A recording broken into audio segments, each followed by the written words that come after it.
হর হর মহাদেব, জয় মা ভগবতী। আপনাদের মধ্যে থাকা সকল দেবত্ব শক্তিকে আমার প্রণাম। Good morning. কেমন আছেন আপনারা? আমি জানি আপনারা খুব ভালো আছেন।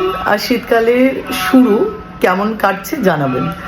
আজকে একটা আমি রান্নাঘরের ছোট্ট রেমেডি শিখিয়ে দেবো। এটা রেমেডি না, এটা আমাদের ঠাকুমা দিদিমারা করতেন, বাট আমরা সেই রুটটাকে অনেকটাই ভুলে গেছি।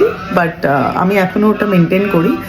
এটা না ভীষণ আয় উন্নতি বলুন, প্রসপেরিটি বলুন, মা অন্নপূর্ণার আশীর্বাদ বলুন, মানে এইভাবে যদি রান্না শুরু করা হয় বা রান্নাঘরে যদি এটা এইভাবে একে যদি শুরু করা হয়, অগ্নিদেবকে যদি প্রণাম করে নমন করে যদি শুরু করা হয়, সেই রান্নাঘরের কি বলবো, পজিটিভ অরা খুব পজিটিভ থাকে। সেই রান্নাঘর অলওয়েজ মা অন্নপূর্ণার আশীর্বাদে পরিপূর্ণ থাকে।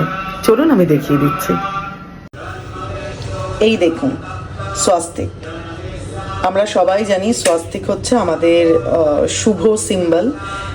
স্বস্তিক যেখানেই থাকুক না কেন সেখানে প্রসপেরিটি, আয় উন্নতি, সেখানকার ভাইব্রেশন, বা আমি গ্যাসের মধ্যে এই কারণেই স্বস্তিকটা দিই, কেননা এখান থেকে মা অন্নপূর্ণার সমস্ত কিছু আমরা রান্না করতে পারি তার আশীর্বাদে। আমরা তার আশীর্বাদেই সব কিছু করে থাকি। আমি ওই জন্য রোজ অগ্নিদেব, মা স্বাহা কে আহ্বান জানিয়ে, মাতা স্বাহাকে, অগ্নিদেবকে আহ্বান করে তাকে প্রণাম করে ওম অগ্নিদেবায় মাতা স্বাহা নমঃ, এটা আমি 3 বার বলি।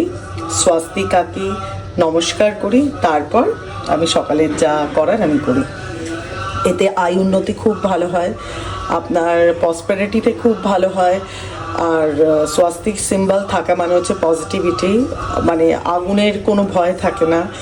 অ্যান্ড রান্নাঘরের ওরা ভীষণ ভালো হয়। আর খুব মানে আপনি দেখবেন অদ্ভুতভাবে রান্নাঘরের কোনো জিনিস, মানে আপনার মনে হবে তো আমি এইটুকুই এনেছি, কিন্তু এটা কি করে এখনো অবধি চলছে, মানে হট করে। আর রান্নাঘরের আয় উন্নতি অনেক বেড়ে যায়।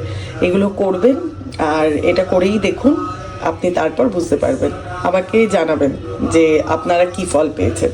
আমার বাড়িতে এটা ছোট থেকে হয় আর আমি এটা এখনো করছি। ভালো থাকবেন, সকলকে ভালো রাখবেন। হর হর মহাদেব। অ্যান্ড ভুলবেন না আমার এই চ্যানেলটাকে লাইক, শেয়ার, সাবস্ক্রাইব করে দিন।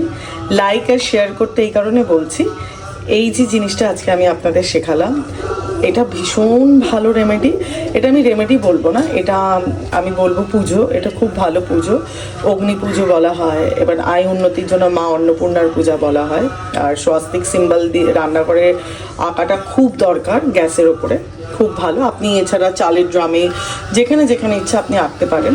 আর এটার সাথে মাছ, মাংস, ডিমের কোনো লিঙ্ক নেই। আমরা মাছ, মাংস, ডিম রান্না করলেও আমরা আঁকতে পারি, আমরা প্রণাম করতে পারি। আফটারঅল সবটাই মা অন্নপূর্ণাকে দিয়েই হয়, তো কোনো অসুবিধা নেই। আপনারা এটা যত পারুন শেয়ার করুন আর সকলের কাছে পৌঁছে দিন। আমি চাই যে আমার সকল বন্ধুরা বা যারা দেখছেন বা যারা দেখছেন না, আমি চাই সকলেই রান্নাঘর অলওয়েজ মা অন্নপূর্ণার আশীর্বাদে ভরে উঠুক।